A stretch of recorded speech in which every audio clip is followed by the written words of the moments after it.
Awesome. So let's read a couple. So today's class is about the mystical meaning of Sukkot. So why don't we read a couple verses? Everything starts in the Torah. So let's read a couple verses directly in the Torah itself about this holiday of Sukkot. So I'll start with verse 39. And this is in the portion that talks about many of the festivals. It just goes through them in order. On the first day of the month, on the 10th day of the month is Yom Kippur, and then on the 15th day of the month. So I'll start with verse 39. So, but on the 15th day of the 7th month, so this, we know this month to be the first month of the year. That's one way of counting it, but another way of counting it is that it's the 7th month, starting from the month of Nisan, which is the holiday of Pesach, isn't it? So, but on the 15th day of the 7th month, when you gather in the produce of the land, you shall celebrate the festival of the Lord for a 7-day period. The first day shall be a rest day, and the 8th day shall be a rest day. That's Shemini Atzeret. So let's continue on to verse 40. And maybe, let's go around the virtual table over here, read a couple of verses. Maybe, Charlie, if you'd like to read 40 and 41. So, and you shall take for yourselves on the first day the fruit of the hadar tree, date palm fronds, a branch of tree, and willows of the brook. And you shall rejoice before the Lord your God for a 7-day period. Okay. So those are the 4 species that we are commanded to take: the etrog, the lulav, the hadass, and the arava. Okay, in verse 41, what should we do with these 4 species? So, okay, hold on. Okay. And you shall celebrate it as a festival to the Lord for 7 days in the year. It is an external statute throughout your generations that you celebrate it in the 7th month. Okay, so we celebrate with those 4 species for 7 days. That's mitzvah number 1. Okay, mitzvah number 2. Steve, would you like to read for us verse 42 and 43?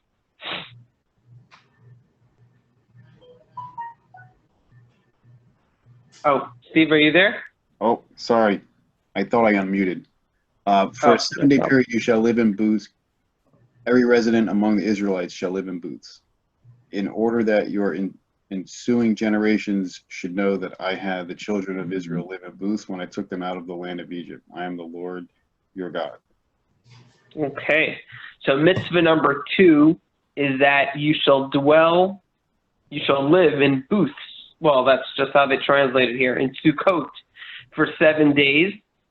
And that's in order that your generation should know about the divine protection that God gave the Jewish people when they left the land of Egypt. So just an interesting thing here about number 43. And this is very relevant to the topic of the class, which is about the mystical meaning of Sukkot. So why are we talking about the meaning of Sukkot at all?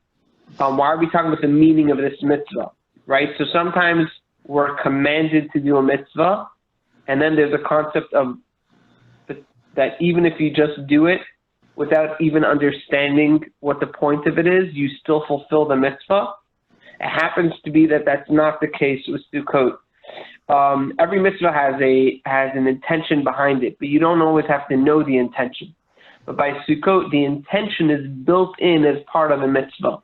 And this is something that a number of the commentators talk about, that it's part and parcel of the actual fulfillment of the command is to be aware of the intent of it. And that's why, because it's explicit here in verse 43, the reason why we're doing the mitzvah. You dwell in the Sukkot so that all generations should remember that when we left Egypt, we were placed in Sukkot. Now, what does it mean that we were placed in huts? That already, there's 2 interpretations.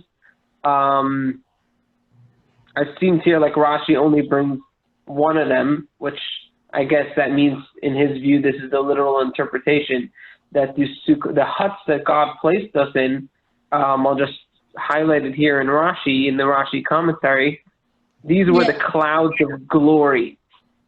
I'll just read the whole thing. These were the clouds of glory with which God enveloped the Jewish people in the desert, forming a protective shelter for them against wild beasts and enemies. So basically, it says that the clouds of glory surrounded the Jewish people on all sides, left, right, front, back, top, bottom. They were surrounded on every side by these clouds of glory. And so it was like a protective shelter that was the protection that God gave them when they left Egypt. And probably the reason why Rashi thinks this is the literal interpretation is because what else would it mean that God placed us in shelters?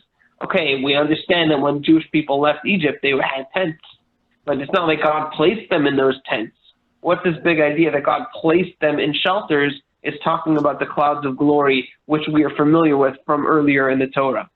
So the meaning of the mitzvah of Sukkot is built into the mitzvah itself. The Torah tells us why we're doing it. So let's dive a little bit more into not just into the soul of the Torah, the way the mystical interpretation of these mitzvahs of the 4 species and of dwelling in the sukkah. By the way, there's another important mitzvah of Sukkot. We won't dwell on it today as much, which is that there are special sacrifices that are brought in Sukkot, 70 in total, which correspond to the 70 nations of the world. And it's unique to Sukkot that the number changes every day, as opposed to Passover, Pesach, the number is stable. Anyways, it's a side detail. The sacrifices of Sukkot, 70 sacrifices, 70 nations. We'll put that on the side for the moment. So I just want to share here a little screen, and this is just going to be like a little table. Let's see, this is the Microsoft Word. 1 second, new share, Word. So I just want to share this little small table here because this is exactly what I want to share for today is just this little table. We'll try to keep it simple. Maybe not so simple, but we'll try to, this is going to be what we want to bring out today. This idea. What's the relationship between these 2 different mitzvot that we do in Sukkot? One of them is dwelling in the sukkah, and one of them is taking the 4 species. What's the relationship? Is there a connection between them? Yes, there is. The sukkah, dwelling in the sukkah is makif. It's a Hebrew word. It means around us. And the 4 species are pnimi, they're inside us. So this is what I want to unpack over the course of this class. What exactly does this mean? So just bear this in mind as we go through this. And there's so much more here, by the way. There's so much. But we have limited time, and we'll of course try to cover what we can cover. And what I'm going to share today is based on. I'll show you this book over here if you can see it.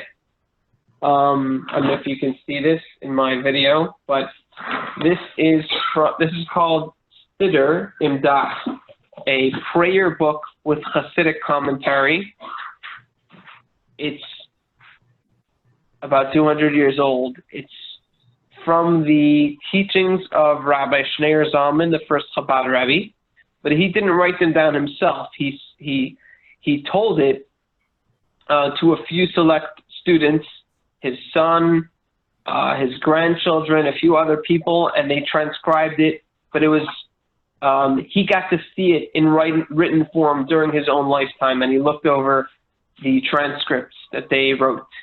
Very interesting stuff. So let's go through this. What is the idea of makif and what's the idea of pnimi? What does it mean from a Hasidic terminology perspective that something is around us or is that something is inside of us? So just wanted to bring, you may or may not have heard of this before, but there's a well-known anecdote in the Talmud.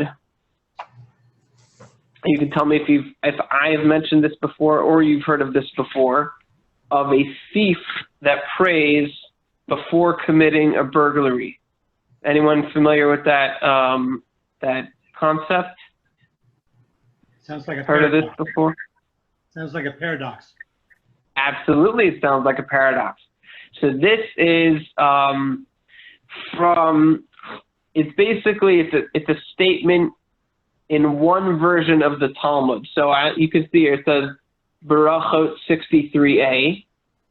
One edition of the Talmud does not have this line, but one edition does have it, and that's the Ein Yaakov edition. And it's quoted in the name of one of the Talmudic sages. Let me see if we have this. Yeah.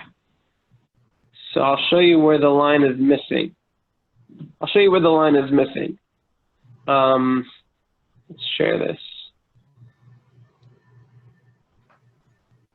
No, we won't show it. Let's not get sidetracked here. Okay. So the anecdote of a thief that prays before committing a burglary. What's going on here? So on the one hand, let's just read this. A thief commits a burglary. Maybe Shmuel, if you could read this line over here, this paragraph. A thief commits a burglary because they believe in a systemic burglary can be a successful approach in helping fulfill their heart's desires, although it's immoral. Yeah, exactly. Absolutely, it's immoral. So, but a thief commits a burglary because they believe in a system of logic where the act of burglary can be a successful approach in helping fulfill their heart's desires. So, they need the money, they want the money, they want to get something with it. And yes, it's immoral, but they feel like this is a way of getting what they want. And they don't see a reason why not to do it. They hope they won't get caught. And that's the end of the story. So what about prayer, though? So maybe, Charlie, if you could read this little paragraph here. It says, pray to Hashem implies a system of logic where Hashem can influence things in our world for or against our heart's desires. Is this right? enough? So it seems like Shmuel said, it seems like a paradox. Why would someone who commits a burglary pray to God to have success in their burglary? If you believe in God and you're praying for success, you should surely recognize that God doesn't want you to steal, and that is going to make your chances of getting what you want less. There's less of a chance that you'll get what you want. If you believe in God and you violate God's will, there's less of a chance that you'll get what you want through this approach. You should be doing a different approach, an approach where you do what God does want you to do. That would be more logical. So Rabbi Schneur Zalman of Liadi, the first Chabad Rebbe, points out this paradox, and he says this is a proof that the natural belief that every Jewish person has, it says that every Jewish person has a natural belief in Hashem, that the natural belief is only in the state of makif, but not in the state of pnimi. It's only around us, but it's not naturally inside of us.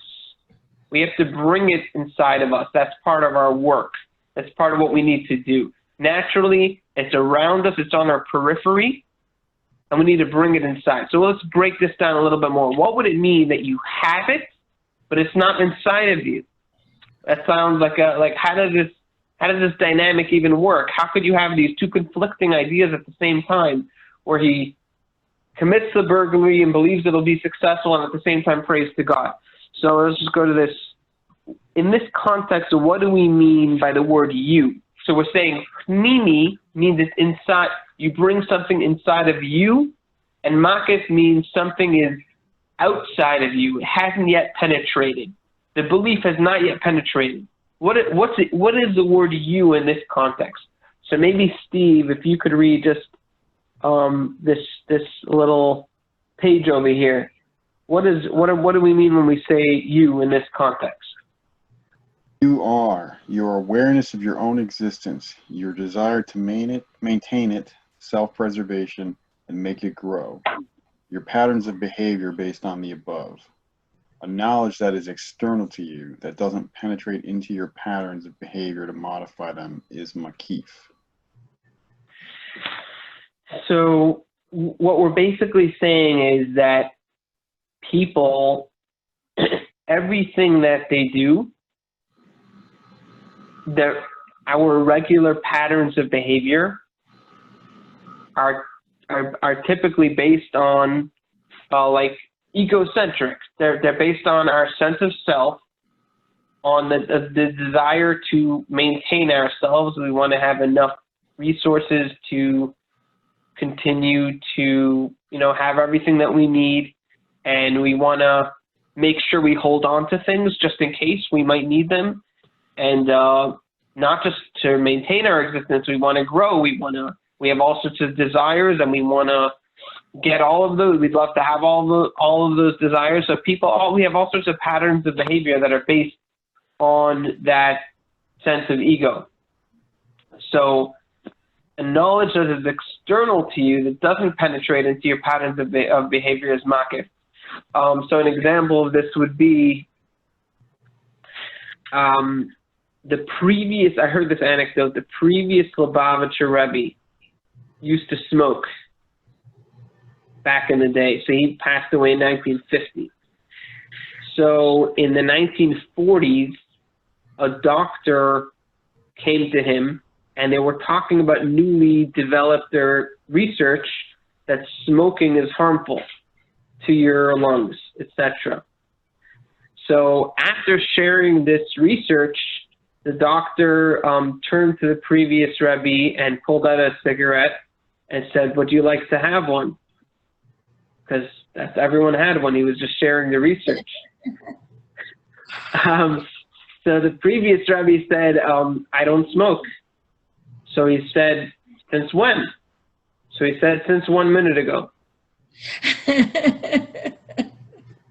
That's the anecdote as I heard it. In other words, since I heard the research that you presented, I'm no longer smoking. That's just the story, anecdote as I've heard it. But just to illustrate this idea, a pattern of behavior, for example, would be,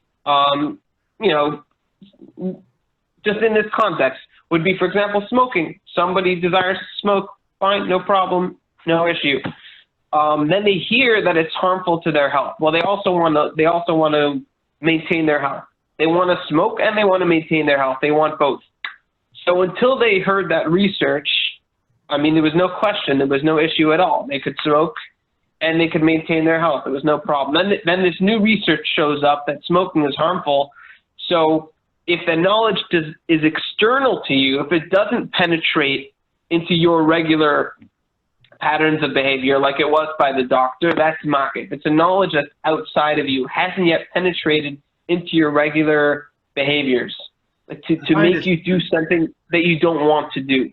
I find it a little strange because I'm not a psychologist, but the antisocial person that cares mostly for what he wants for himself, perhaps usually at the expense of somebody else or a community or society.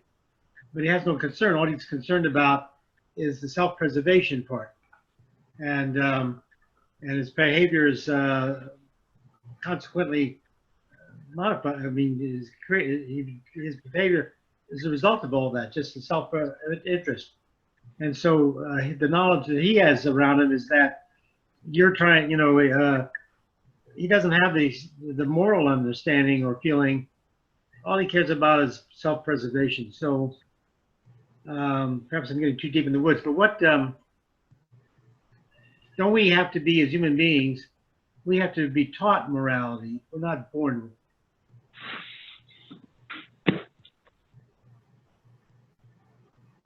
So what's strange exactly? Well, your awareness of your own existence, your desire to maintain self-preservation, make it grow. So you want to have that. You want to have that Right. Self-preservation and make it grow. Your pattern behavior is based on that. So if that was the only thing, that then you might actually do something that you think is rewarding, but to the expense of somebody else, without concern. So you're saying you need to be taught morality. Absolutely. What if you're taught morality and it's not in your best interest? Well, I mean, you'd have to explain what that circumstance would No, be. what if somebody wants to maintain their own existence? Let's say is a thief. Maybe he was taught morality, but maybe he wants the goal that he's after. He wants to be successful in his theft. His self is more important to him. His ego is more important to him. He was taught morality. It didn't matter to him. He wasn't interested in morality. Most people who commit crime, I don't want to dominate this, believe me. Most people who commit crimes know that it's not legal to do what they did. And so they try to avoid arrest. They try to avoid getting captured. Absolutely. Because that's not worth it. They still want to get by with what they do. So that's self-preservation, but that's also antisocial. And most of us go out our lives trying to avoid, do what we can to accomplish what we want in life without hurting others. Right. Yeah, can I interject right quick? Because oh, sure, yeah. So just to like get back onto the subject so that we're talking about what you're talking about. He's talking about self-preservation, and you're talking about most people that commit crime will continue to commit crime. The crime here being burglary is the example that we're using, right?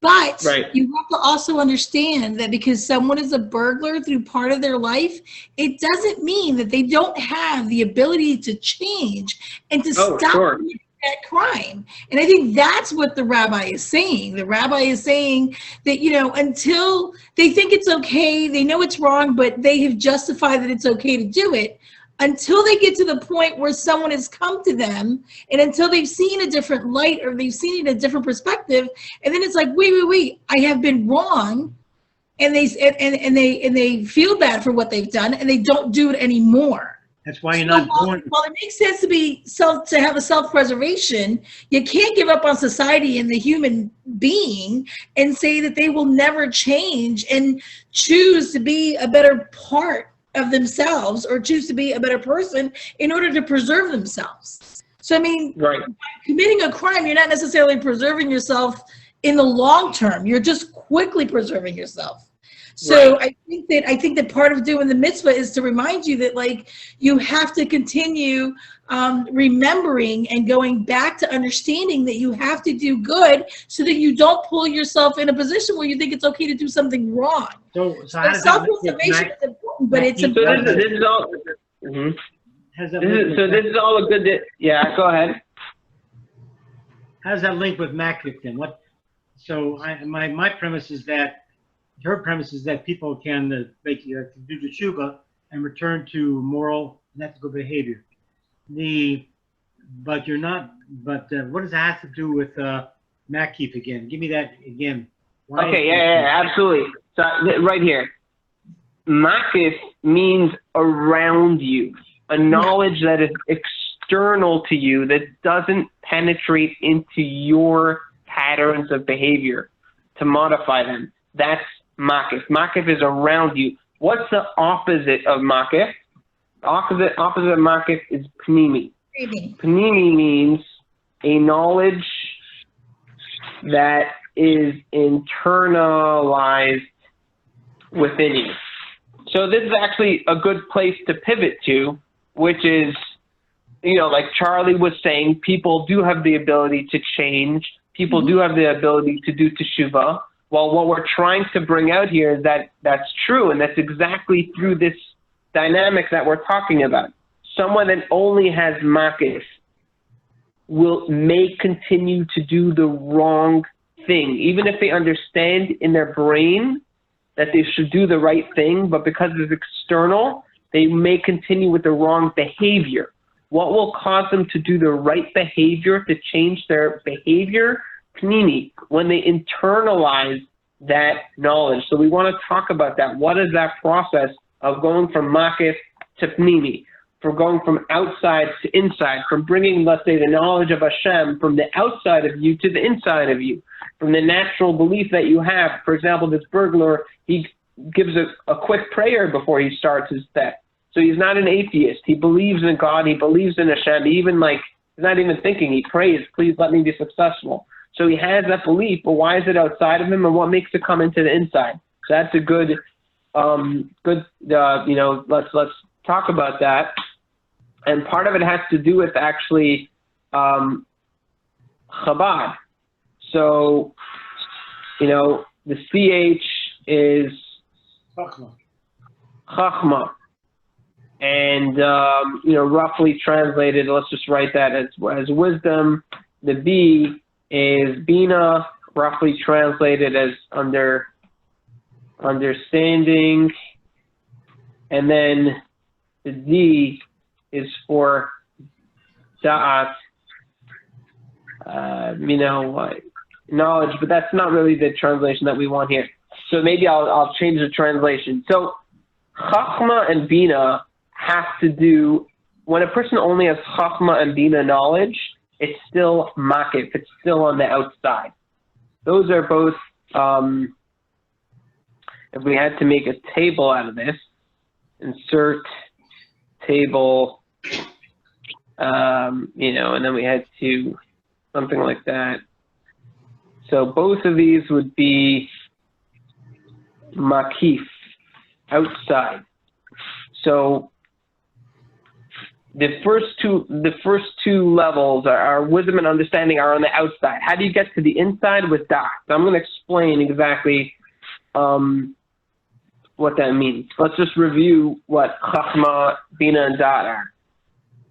So Chachma, let's cross out the word wisdom. Chachma is intuition, hypothesis. Chachma is when you have a sense or a feeling that about a certain logical thought point without yet understanding it, without yet articulating it. I sense that something is the case. And then you go through the process of articulating it to yourself and understanding it and comprehending it and just really taking it apart. So Chachma and Bina are the process of understanding something and taking in a piece, understanding a piece of knowledge. And it could be with belief in Hashem also. It could be that Chachma is really where belief is also. Belief is in the realm of Chachma. So I sense, I intuit, I have this feeling that there's a God out there, that there's a higher power. And then Bina is articulating it, proving it, understanding it, comprehending it, going through all the different challenges, why maybe belief in Hashem doesn't make sense, but really it does make sense. What are the things that make me feel like it makes sense?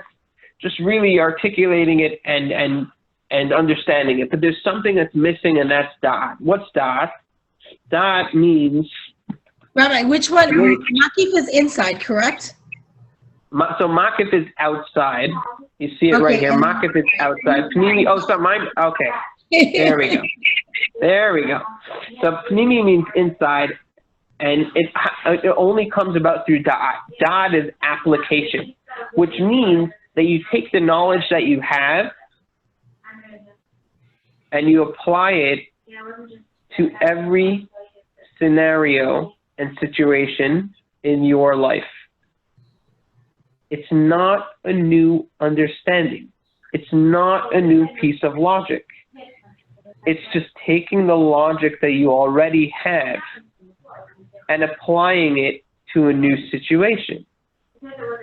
So let's say that the knowledge is, I believe in God, and I believe that there's a higher power that can influence nature.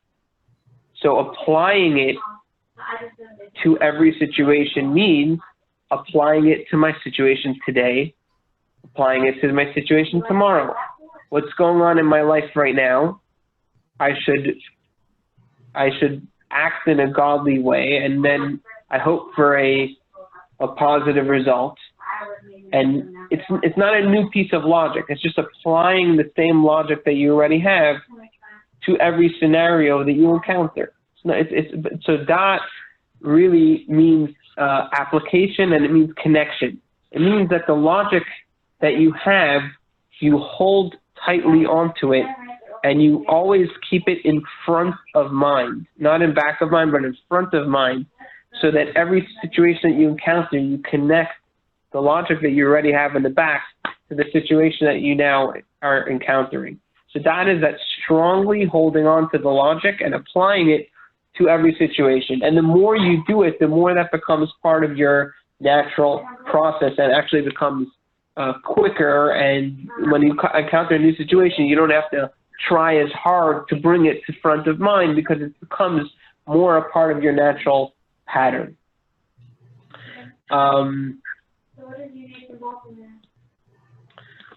Just wanted to, so going back to the thief, let's say the thief is told, the thief is not really a thief because I'm just describing him as a thief. That's the name that I'm stigmatizing this person with. This is actually a human being. This is a person who happened to do an act which is a theft, but it's really a human being. In our case, I think it's a Jewish person who believes in Hashem and who kind of had that in the back of mind, but in the front of mind forgot about it. And actually one of the things the Rebbe says here in this book is that a similar concept you find by children, by kids, that they know something, they're told something, but then they forget about it. The opposite of da'at is actually forgetting. So opposite is forgetting. So kids don't have a lot of da'at because they have the logic, but then they forget about it when it comes to the actual situation. They keep on forgetting. They don't hold it front of mind. So this human being can be taught, maybe this is what Shmuel is saying also, can be taught to try to use da'at, which means that whatever they already know and they already believe, they should try to keep it front of mind. They should accustom themselves to keeping it front of mind. Remember, this person believes this already. We're not talking about a person that doesn't believe it, but they just need to apply it to every situation that they're encountering. So let's take this back for a moment to Sukkot and Lulav. Let's go all the way back to the top. Any questions before we go further on this general idea? Anyone else? No, I mean, I appreciate what you, I appreciate, I know we're talking like a thief, but I'll give a small example where this weekend, we don't live close to the shul, so we have to stay at a hotel. And so we kept the hotel for 2 nights. And then I was like, we just couldn't get in the mood to go to the hotel. And we ended up getting there late. And when we got to the hotel, we were like, oh, we're not gonna go. Like, you know, we'll just go tomorrow. We won't go tonight. And then I remember you saying, even if you don't feel like doing it, just do it. Because you know it's the right thing to do. And so it reminds me of this. Even if you don't feel like doing it, even if you get in your head not to do it, just do it because you know it's the right thing to do. So we did go to shul on Friday night, and we went to shul on Saturday. But it's that kind of like so this is what this reminds me of, that sometimes I know that you're using the idea of like someone that knows what's right to do, but they get in their head not to do it. Like the thief knows it's right not to steal, but they decide to steal. I use this in relation to think of where we were, you know, this weekend, where we were just like, you know, we made it to the hotel. It was like, we're tired. And it's like, we'll just go to shul tomorrow. It's like, no. Rabbi Mendel says you got to do it. Okay, great. Wow. That's amazing. You got to do it. You're talking about, I assume you're talking about Yom Kippur, right? Kol Nidre and the, right. Wow, very nice. But cool, it was, yeah. So and it's that, yeah. And it's that understanding that when you do it, you do feel good about what you're doing because you know it's supposed to be that way. So great. No thief here, but I mean, I guess I would have been stealing somebody's time. But other than that, that is what I think brings to mind. Yes, that's a very good example. Daily. Very, very good example. I don't think you So should let's use talk thief about as an example. what? I don't think you should use thief as an example. I think that's that kind of thing. That's a sort of a it's a certain kind of case. The criminal is a certain kind of individual. When we're talking, a regular person, who doesn't actually do thievery or anything else, may end up by having to make decisions that are, they're good for him and not good for somebody else or good for society. Right. But the criminal behavior is a whole other thing. Okay. All right. Well, sometimes it's helpful to bring it out in an extreme, because then, like, we're all somewhere, we can, if the thief has the belief and he's just not acting on it, well, then for sure we could relate to it in some way. But yes, if you want a different example, which is, I brought this out before in some of the Tanya classes, I think the opposite of theft is charity. Because theft means something belongs to someone else and you take it away from them. And then charity means that something belongs to you and you give it to someone else. So I think theft and charity are opposites, but it could be the same, but it's the same question. Not the same at all. But it's you could have the same dilemma from the perspective of a person's individual ego and self-preservation. So you want to hold on to your hard-earned resources, and you want to make sure. Well, first of all, you want to have enough to live. But besides for that, what if things change? You want to have a savings just in case. If you didn't care about anyone else, if it was all just about you, you would want to really, really make sure that you hold on to everything just in case. You might need it 50 years from now. You might need it. You really want to preserve yourself. And then for preserving yourself, you also want to obtain things that you desire. So from an ego perspective, there's never a reason to give away. Selfish. That individual is selfish, and that's another moral dilemma. Yeah, but I believe that everyone has this in some sense. In other words, this is the Yetzer Tov and Yetzer Hara balance, or the ego. Like Tanya says that everyone has every Jew has an animal soul and a divine soul. So I believe in some sense, really, everyone has this animal soul. And it's just that they also have a divine soul which combats it, and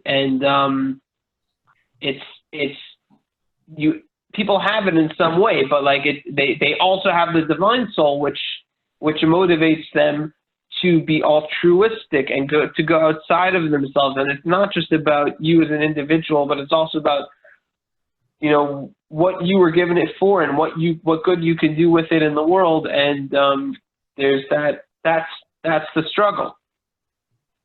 So what does it have to do with Sukkot? Okay, what does it have to do with Sukkot? So the difference between Sukkah, I want to give one more preface before I say the difference between Sukkah and Lulav and Etrog. So I've been wanting to share this for a while, trying to figure out where to put this in, but so I just share this anecdote. So I was at the World Trade Center memorial, what do you call it? Garden, right? Anyone here has been there? Walk past, haven't been in. Okay. So I guess it was a couple of years after 9/11, and I was at the World Trade Center. I don't know what it's called, Memorial Garden or whatever it's called. And so what it is that where each of the buildings used to be, the two buildings, so there's a big square. Let's say, I forget how wide each building was. Big square. And then there's water. It's like a waterfall on every side. There's water falling down. It's, let's say, 20, 30, 40 feet water falling down. And then it's like flat at the bottom. And then in the middle, all the way down there's another square. And the water falls down even further.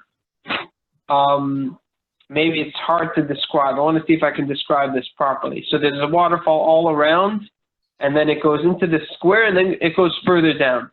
So I was curious when I was there, that second square, how deep is it? Is it like 1 foot deep? Is it 2 feet deep? Is it 10 feet deep? So I tried to like go on my tiptoes. You can't go into the thing because it's one big kind of pit of water. And I tried to go to different corners, and I after a few tries, I realized that it was on purpose. It was definitely on. It seemed to me that it was on purpose. That whoever designed this memorial made it in a way that you cannot tell how deep the middle square is. And I realized what I think. Nobody told me this. I just think that I'm sure that whenever they had, I guess, a competition, who's going to design the memorial, they for sure made sure that it was someone who really chose a design that really brings out what the memorial is about. And I feel like they were trying to portray an infinite loss, meaning to say, like, when you see that middle square, like the water goes down, and then usually when you're in a museum or something, you can like look at the side of something, you can, there's like the way it's supposed to look, and then you can see like, if you look on the other side, you can see like, you can see it from a different angle. Here, they made it so that no matter from what angle you look, you can't tell how deep that middle square is. You can't tell how far down the water is going. So what you're left with in your brain is a question mark. You're left with, like, you just have no way of knowing how deep the water is falling. So you're intentionally left with a question mark. Your brain is, they put a question mark in your brain. How deep is that water going? There's no way to know. And it's supposed to symbolize that something's going down and you can't tell how far it goes. So you're never gonna fully quantify or understand how far down it went. I felt like it was trying to bring out a symbol of like a loss that we can't quantify. Why am I saying this? Because I think in the positive sense, every mitzvah does this in a positive sense. Every mitzvah is supposed to place a question mark in your head. And it's supposed to modify your pattern of behavior in some way. It's supposed to like place it's like you have your regular pattern of behavior, and then like you change your behavior and you're wondering, why am I changing my behavior? And what is this placing in me? And so for example, the Sukkot. So every day of the year you dwell inside of your house. And why are you inside a house? The house is a permanent dwelling. So you're protected from rain, you're protected from sun, you're protected from cold, from heat. You can start an activity and predict with a great degree of predictability how it's going to be in 2 hours from now because you're protected by your house.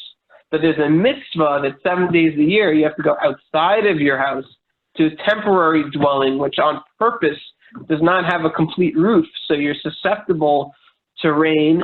So when you start something, you don't know how it's going to end up. You have uncertainty because the weather might change. It might become colder. The rain might start. You can't set something up and expect that it's going to stay the way it stayed before.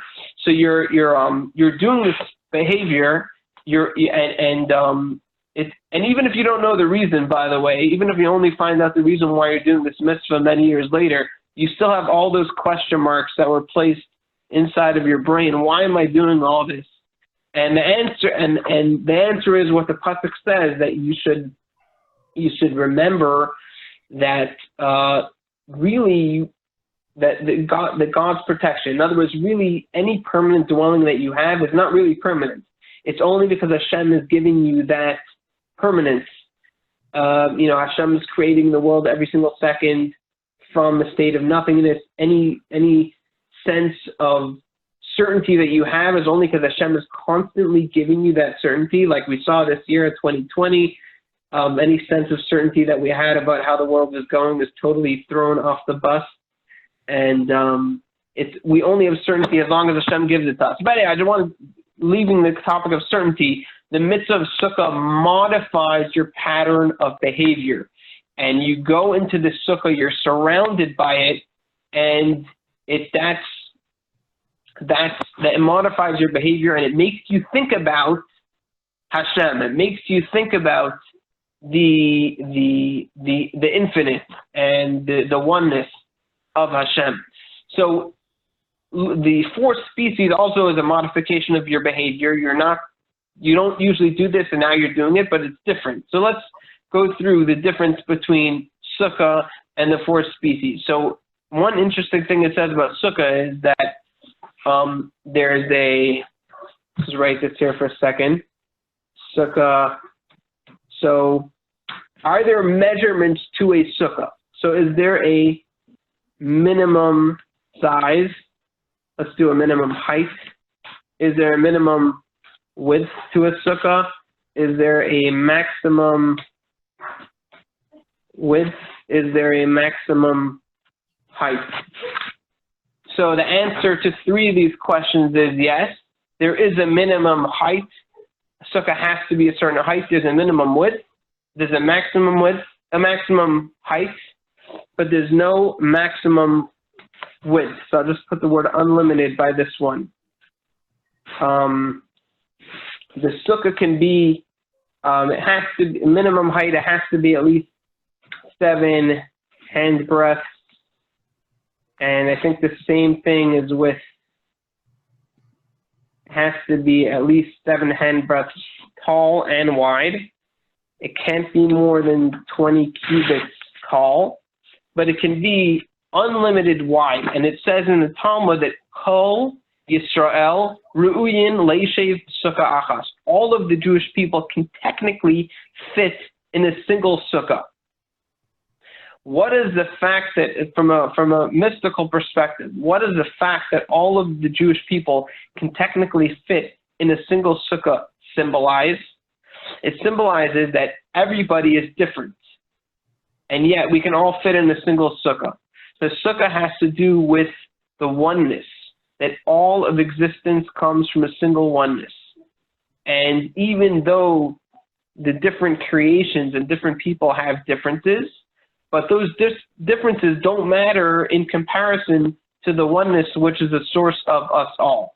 So that's what the sukkah evokes, a oneness that's beyond all details.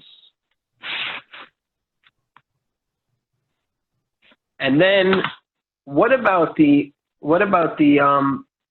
4 species? So the 4 species, actually, according to, I'm going to bring now three interpretations of the 4 species. One of them, but they all have to do with the same thing. They all have to do with acknowledging different details and how they have a unique part in the oneness of Hashem. So basically, one interpretation from the Medrash about the 4 species is that the etrog has a good smell and a good taste. The fruit, citron fruit, has a very good smell and taste. The lulav, not the lulav itself, but it's from a palm tree. So there you have a good taste. Maybe it's talking about heart of palm. I'm not sure which part of the palm tree, but there's a good taste but no smell. The hadas, the myrtle, has a good smell but no taste, and the willow branch has no taste and no smell. Hence the 4 different types of Jewish people. Those that learn Torah and do good deeds is good taste and good smell. Those that just learn Torah but don't do the good deed part are just a good taste. Those that do good deeds but no Torah are a good smell. And then there's people that have no good taste and no smell. They don't do the Torah and they don't do the good deeds. And in Sukkot, we bring all 4 species together to show on the unity of the Jewish people. That's one interpretation from the Medrash. Another interpretation, that's about taste and smell. Another interpretation is about shape. That the lulav is the shape of our spine, and the myrtle is like our eyes, and the etrog is our heart, if I'm not mistaken. It's like our heart. And the willow, which one is the willow like? Mushkidin, which one the willow is like?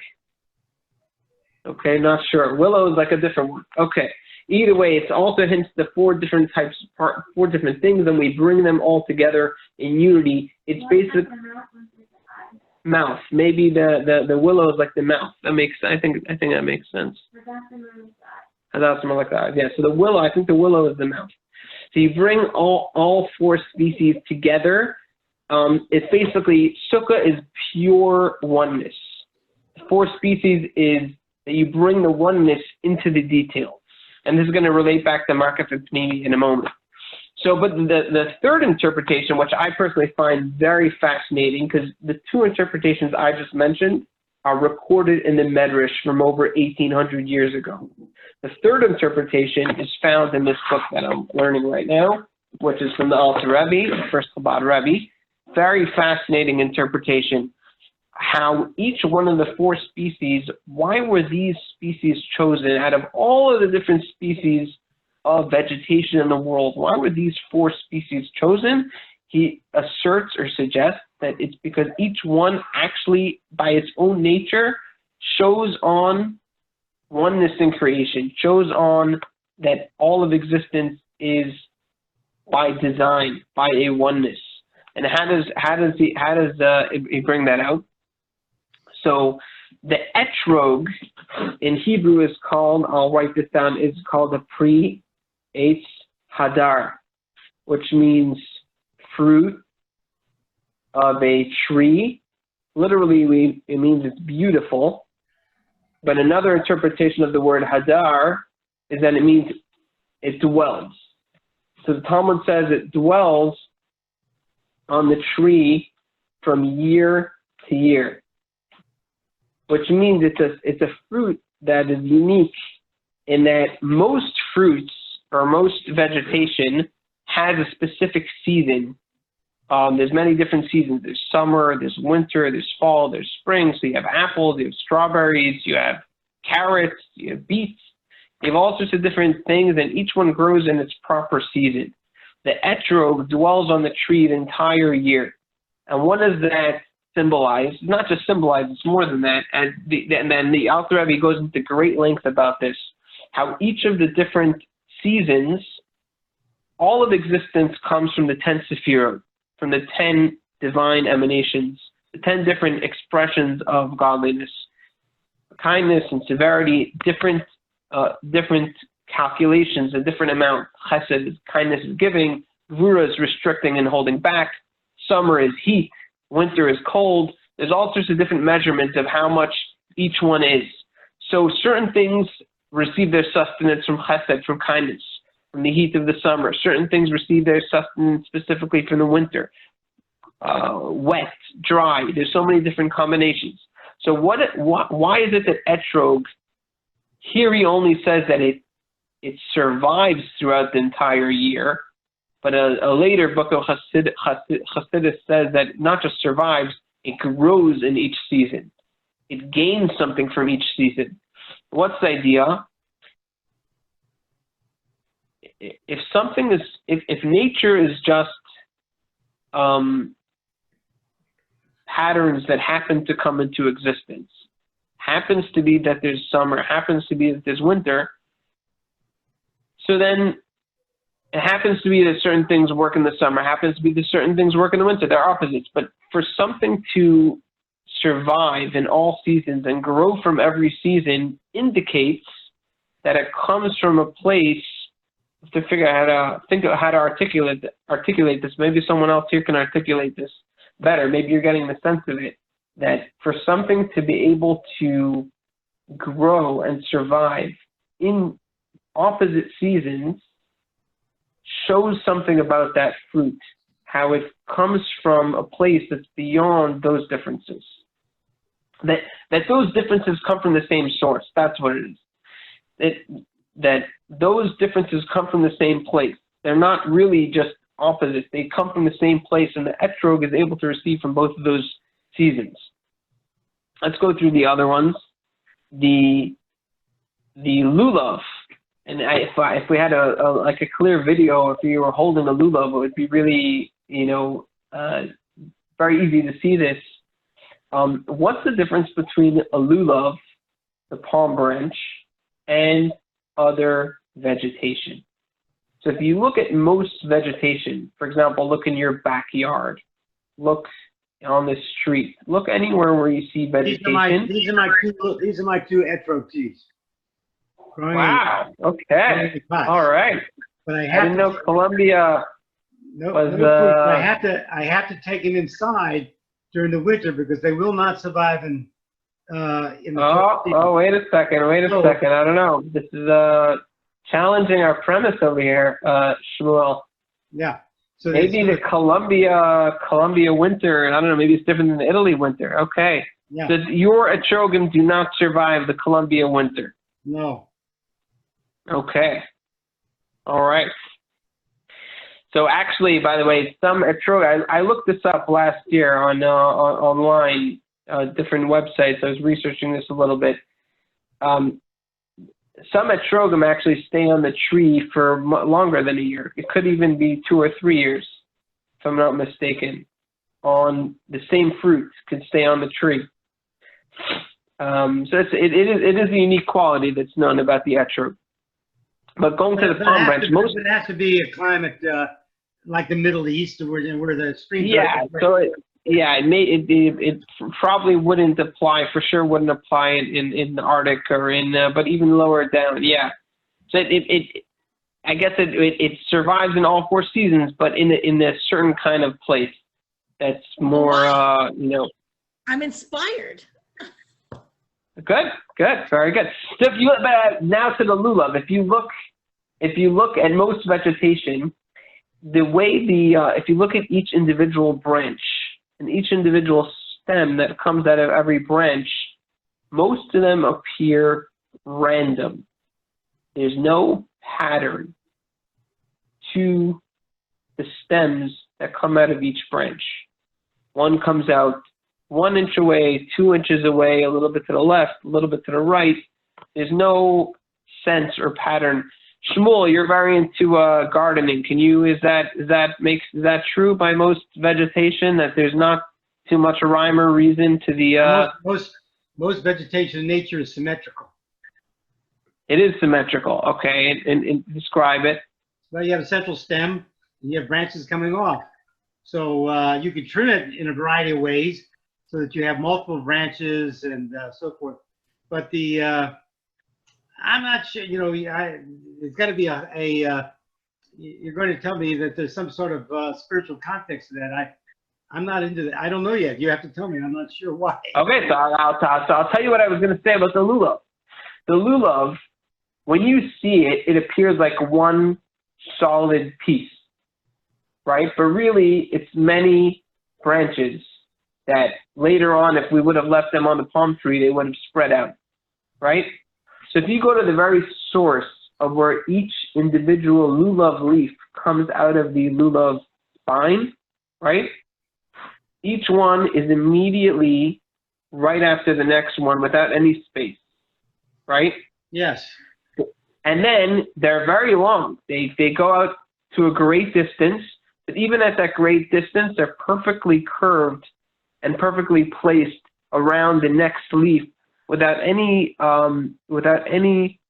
barrier, without any space whatsoever. They're perfectly united is the key word here. All the leaves of the lulav, despite their seeming leaving the branch and becoming separate from the branch, even after they become separate from the branch, they stay united with each other. That's what we see by the lulav, that even the details of existence remain united after they become separate. That's what he points out about the lulav. That makes sense? Yeah. Okay. So what about the hara, the myrtle? So the myrtle, the way it's supposed to be according to halacha is that ideally 3 leaves should be coming out of the same spot. Well, really, it could be 2, and then 1 is slightly above them. It's an increment. It goes like, let's say, 1 inch, and then 3 leaves of the myrtle, 1 inch, 3 leaves of the myrtle, 1 inch, 3 leaves of the myrtle. And the other feature of it, and it says this in the Talmud, is that it's designed in a way that the leaves completely cover the myrtle branch. So ideally, with a good myrtle, you're not supposed to see the branch at all. The branch is supposed to be completely covered by the myrtle leaves. And this, again, is supposed to point to a design and a unity in the myrtle branch, that even after the stems, the individual stems that come out of the branch, first of all, they're together, they're in groups of 3. They always stay together in groups of 3, but they're also in a way that they're always making sure to cover the branch at the right increment, that it's going to continue to cover the branch, not just in random spots coming out. So that's supposed to show also on pattern or design or unity in creation, even where things seem separate, but they're still staying together. Then the willow, this you can see very clearly is a different type of thing, but if you ever drive to the synagogue in Columbia, Chabad of Columbia, pass by on the left-hand side, there's these big willow trees. They may not be kosher for the actual willow of Sukkot, but one thing you notice by willows is many willows grow together in very close proximity. They're extremely dense. And I mentioned this in the Talmud also. It calls the willows in Aramaic achavanya. Achavanya comes from the word achva, which means brotherhood. So willows, compared to other vegetation, grow together. A large quantity of willow branches grow together with each other in very close density. So you could have, let's say, hundreds, or I don't know, I'll make up a number, hundreds of willow branches packed together very tightly. What does that show? It shows usually when you are drawn, when a vegetative entity draws sustenance from the ground, which is water, usually each one needs a certain amount of water, and it can't tolerate anything else taking that water. And nothing else can grow in the area where it needs the water. So different types of plants require different amounts of water, and certain things have to grow further and further away from them. The fact that by willow, so many are able to pack into one spot shows that they're able to give place to another. They're not just their own thing they're not just a detail in existence forgetting about all other details. They're a detail in existence which is cognizant and aware of their source, and therefore gives room to all other details around them. That's what he says about the willow. So going back to Makif and Pnimi, Sukkah is Makif, Lulav is Pnimi. Sukkah is around us, Makif, and the 4 species are inside of us. What makes something stay outside of us and what makes something come inside? It has to do with this, if it's pure oneness or oneness in details. If it's pure, if it's a oneness, but it doesn't get into the details like Sukkah, we're all together. Not maybe this year is COVID, so less people are getting together in the Sukkah, but otherwise, and maybe this year as well, but otherwise, a lot of people can pack into a single Sukkah. They can get together, they can party. We've had a Chabad of Laurel as well. We've had some pretty packed Sukkahs. So a lot of people pack in together, and everyone's different. Everyone has their own opinion, their own way of doing things, but we all pack together into the same Sukkah, because in the Sukkah, we forget about our differences, and we just connect to that oneness. But that is still aloof. That's still outside of us. It doesn't yet penetrate inside. What makes something penetrate inside? When we recognize the details and we trace them too back to their source. When we're able to connect the oneness with every detail that's going on around us. So we say the etrog and the lulav and the havas and the willow, with all their differences, we're bringing them all together because they all complement that one purpose. All the different types of Jewish people, each one has their purpose, so we bring them all together. And they complement, their individuality is part of it. They're part of the oneness. And so that is, and these 2 mitzvahs go together.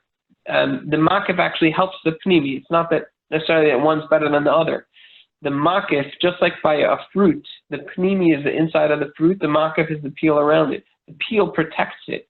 And what would that mean? Like having that outer awareness keeps us, it's important to maintain that, because that helps us then later bring it into the detail. We have to start with that. We have to start with that outside awareness, and that helps us be able to maintain and constantly bring it into the inside and internalize it. So that's the general idea, that every mitzvah is a modification of our behavior, which places a question mark inside of us. Why is this here? Why am I doing this? And when we go into the Sukkot, we're inserting inside of ourselves the answer is we're reminding ourselves of the singular source of all of existence, and we kind of forget about the different details. We're unified in the Sukkah, and then also there's the mitzvah of the four species that we then start to recognize the details of existence and trace them back to their source, and how each detail has a purpose, and that helps us integrate the oneness into all of our behaviors and patterns.